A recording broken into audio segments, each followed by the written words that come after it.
holidays. We thank everyone who donated their time, money, and efforts for these causes.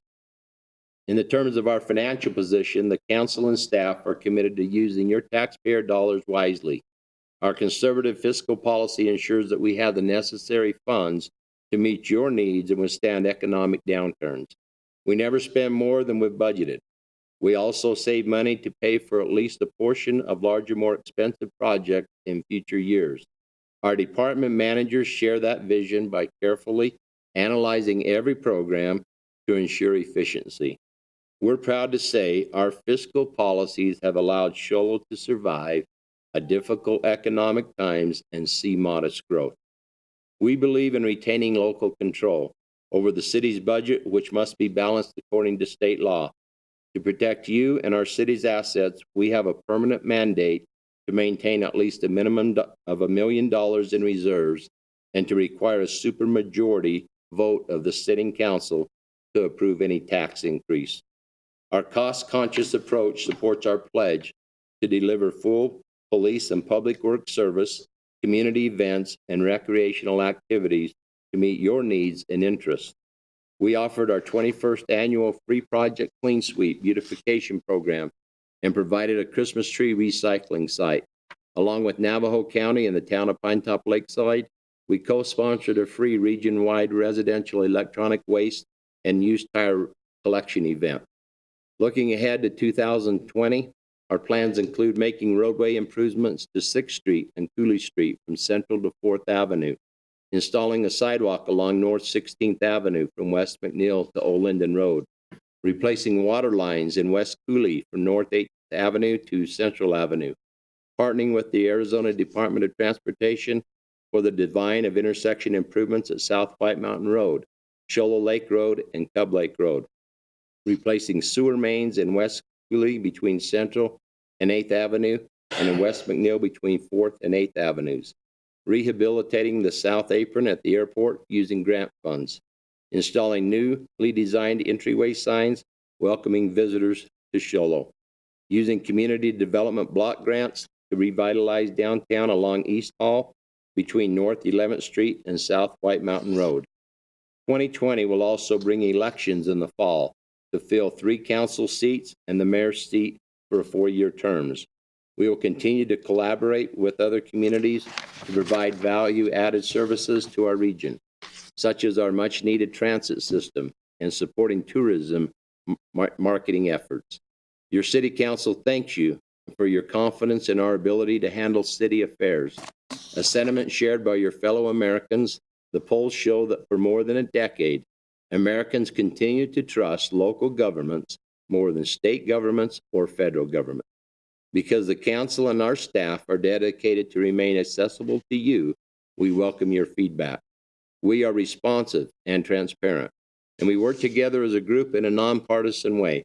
We attribute much of our success to the able assistance of our employees and volunteers who deliver their best to serve you. Our advisory committees, senior patrol, and library friends are all provide their services for free, saving taxpayers dollars. Come volunteer your time, your talents, or materials to better our community, or participate in our civic process when the council and staff meet to discuss next year's budget. Every budget meeting held in the council chambers is open to the public. We began the process in January with a town hall style meeting designed especially for citizens' input. This Thursday, January 23rd at 6 p.m. will be that first town hall meeting. We'll hold another public budget town hall for public input on Thursday, the April 9th. The entire budget calendar is posted on our website. Let us remember to enrich the world by focusing on the positive and helping each other as we embark on the new year, leaving behind a legacy of a better city for future generations. We thank all of you, our citizens, and wish you and your family the best of health, peace, and happiness in 2020. The year ended in 2019 ended on a somber note with the tragedy in Tonto Basin involving the Rawlings family. However, our mountain communities came together to support the Rawlings and each other through this difficult and trying time, just as we have supported each other during the past downturn of the economic times. We thank you for all that you do to make our community a place and a wonderful place to live. And we thank our Heavenly Father for the blessings that we have in this community. May He continue to bless us and prosper us in each of our communities. And may I say, may God bless the city of Show Low. Thank you. Thank you, Mayor. Thank you. Let me climb back in here. Thank you. Next item is our consent calendar, where we have any items that need to be discussed or looked at separately. Those items are consideration of the approval of the declaration of the surplus property for January 2020 auction. We also have the considerations of the reappointment of board members to the Show Low Municipal Property Corporation. We have the consideration of a commercial hangar lease and operating agreement with SAA Holdings LLC at the Show Low Regional Airport. Consideration of the minutes of the Show Low City Council meeting on January 7th, 2020. Look for a motion. So moved. A motion by Councilmember Leach, seconded by Councilwoman Kukovas. All those in favor? Any opposed? Do that pass 6-0. Thank you. Next item is a public hearing, a resolution number 2020-02, increasing water rights preservation fee for the city of Show Low municipal water utility and waiving the consumer price index increase for calendar year 2020. Mr. Brown. Thank you, Mayor and Council. On November 19th, 2019, the City Council approved a notice of intention to increase water rates in accordance with Arizona Revised Statute 9511.01. Following this passage, the notice of intention was published in a local newspaper of general circulation, which included the notice that a public hearing was scheduled on this topic for January 21st, 2020. On June 1st, 2010, the City Council adopted resolution number R 2010-18, which established water rights preservation fee to cover the ongoing costs associated with the water rights adjudication. The fee was set at 75 cents per connection per month. On February 6, 2018, the City Council adopted resolution number R 2018-03, which increased the fee to $1.50 per connection per month. At the council retreat held on October 11, 2019, council and city staff discussed the recommendations to increase the rate. Staff is recommending a rate increase to $3 per connection per month for residential customers, with commercial customers paying anywhere from $3 to $15 per month based on their meter size. Staff is also recommending that the consumer price index increase for calendar year 2020 be waived. The table in the resolution outlines the water rights preservation fee rate increase based on meter size. And for the council and public's information, the following timetable has been followed to increase the water rights preservation fee and complies with the requirements of ARS 951101. So on November 19th, 2019, we adopted the notice of intention. And then on December 27th, 2019, this was published in the local newspaper as required by law. And then on tonight, we're having the public hearing for the proposed fee consideration by council to adopt the water rights preservation fee. The effective date of the ordinance will be on February 20th, 2020. And I'm available for any questions, as well as Mr. Johnson on any of the rates that you have. Thank you. Any questions of Vice Mayor? Yeah, I have one question. On the customer price index increase to be waived, can you tell us what that price would have been?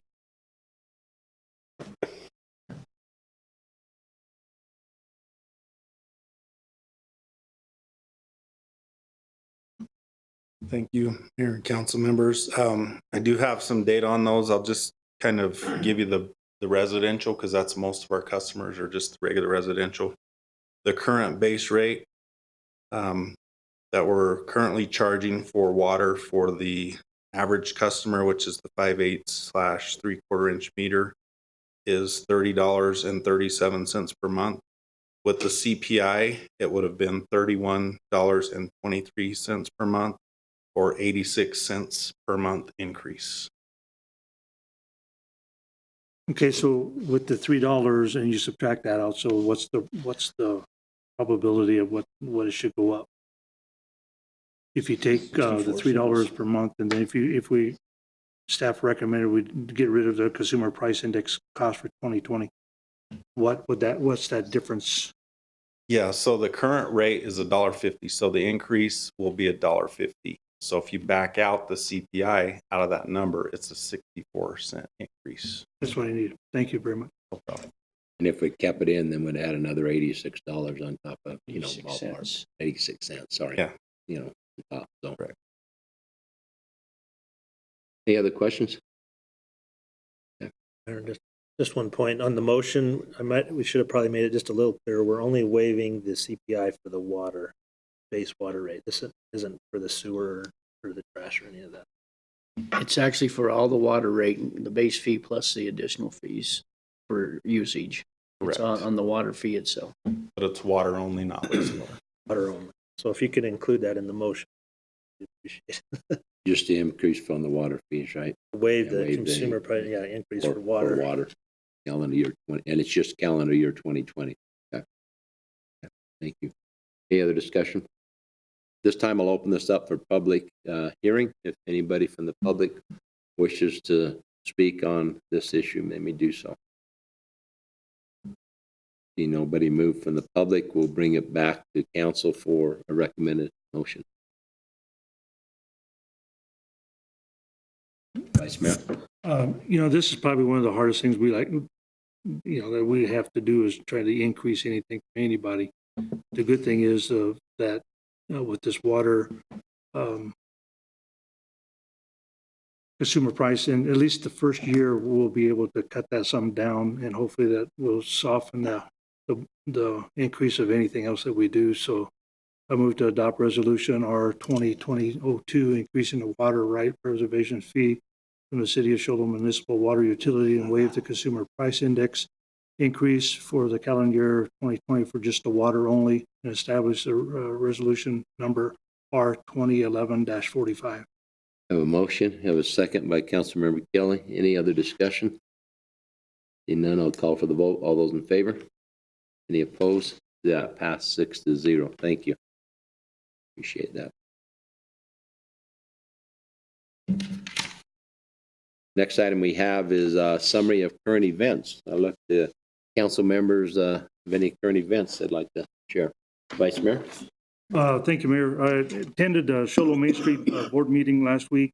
As everybody if they can notice going down the 9th Street here, when you come on the Deuce Clubs where the old Pat's place used to be, you'll see that we're doing a lot of changes on that corner. We're doing some landscaping, we'll put some signs up and everything else. We had to stop the project a little bit to get some other permits to finish this project. So hopefully within the next month or so, you'll be able to see some neat changes on that corner to make that really look nice. The farmers market and art walk that we do every year, starting in May through September. There's 100 spaces and all of them are full except for 14. We only have 14 spaces left. If you'd like to be a part of that, then please get a hold of Diane North and she'll be able to sign you up. Last year's farmers market, this has been going on for 7 years, I believe, 7 or 8 years. And this year it was up 14% from last year. So it is definitely a market that's growing and people are having fun and they're definitely selling their goods there. So if you have any idea that you might want to be involved in that, please give her a call because there's only 14 spaces left. That's it for me, Mayor. Thank you. Anyone else? Councilmember Leach? Just a reminder that Councilman Crittenden's service will be, just remember, February 1st, 11 o'clock at the Elks Lodge. It's going to be short and sweet, so if you show up at 11:20, you're probably going to miss it. Also, I was at a barbecue contest down in Bullhead City this past weekend, and they had a kids queue there, and they also had a state contest, and we are bringing the kids queue to Show Low. Farmers Insurance has is going to donate or sponsor that kids queue. So it's pretty exciting to see there. I think they had over 20 kids there cooking. It was pork chops, and it was pretty neat to see. The state contest, there was 48 steaks that we cooked, and I unfortunately ended up 27th, but I still had a good time and got to eat well. And don't forget the Show Low Barbecue Throwdown will be May 2nd, first Saturday in Show Low, and we'll have 50 professional barbecue contestants from all over the country. So we're eliminated to 50 this year, but it's going to be exciting. Lots of new things coming up on Friday night as well. So thank you. Thank you. Had an opportunity of hearing a speaker come from the Chamber of Commerce in the state, and some of the things that was kind of addressed in Governor Ducey's State of the State here on Monday, and some of the monies. But Arizona is number one in the nation for population growth there in Maricopa County. Number one in the nation for up and coming tech talent out of Tucson. We're the number 3 in the nation for personal income growth.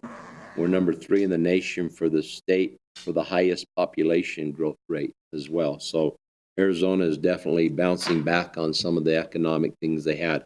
Had the opportunity of going down to state capitol, the League of Cities, with the city manager and other city staff or city attorney and Justin Johnson, to be able to associate with other councils and mayors association, where we heard from our state legislative people, our state senators and representatives there, give some of the highlights of some of the bills that were going to be possible and we'll be voting on. And so we had an opportunity to weigh in some of our opinions and feelings on those. And so it's election time, as well as it's time for new bills and new things happening at the state. So we need to be aware of some of the things that are being presented there for legislative purposes as well. So we do have that happening. As Councilmember Leach, Rennie Crittenden's funeral is again Saturday at 11 o'clock on February the 1st at the Elks Lodge. And Rennie was served many years on the city council. He also served as vice mayor, and we truly miss he and his family the service. We are grateful for what he has done, and we want to be able to respect his time and his family at that time. Anyone else have any current events they'd like to share? Okay. City manager. Thank you, Mayor. So the city, along with the Whipple family, is once again inviting the public to enjoy a free biscuits and gravy breakfast for Groundhog Day. It'll be Saturday, February 1st at the Whipple family home, 1081 East Huning. They'll be serving from 6 a.m. until 10 a.m. And please go and enjoy a free breakfast. And this will be the last year the Whipples will host the event. They've done it for 27 years and have fed many people over there over those years. In the coming years, the city will serve as host at a location to be determined. And we just want to thank the Whipples for their many years of service and the generosity they have shown to the residents of Show Low. It's been a good thing for the community, and a lot of people attend that event. The library will be offering a new series of workshops beginning in February to focus on scams, fraud, and identity theft. The classes are in conjunction with the Learn to Discern program, which help people learn to distinguish what is accurate information and what is false on the internet, in addition to providing tools to avoid identity theft. The classes will be held the first Wednesday of every month from 2 to 3 p.m. And if you need more information on those classes, you can call the library at 532-4070. The Recreation Department is selling tickets for $6 each for the Daddy-Daughter Valentine's Dance. That's open to girls ages 1 to 13. And it'll be on Friday, February 7th at the City Campus Gym. This event typically will sell out, so you want to get your tickets early.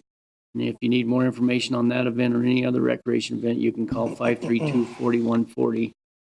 And finally, in Public Works projects, the work on the sewer project on West Cooley between Central and 8th Avenue will begin later this week. Waterline improvements in Fairway Park subdivision are nearing completion. They're doing the service tie-overs this week. And as always, we thank our citizens for their patience as we improve our infrastructure in town. Thank you, Mayor. Thank you. Anyone else? All right, at this time we have scheduling of meetings. Look to council and their staff for any scheduling of meetings that we don't have currently scheduled. See no other meetings. Look for this time. I'll adjourn this meeting. Thank you. Maybe they would schedule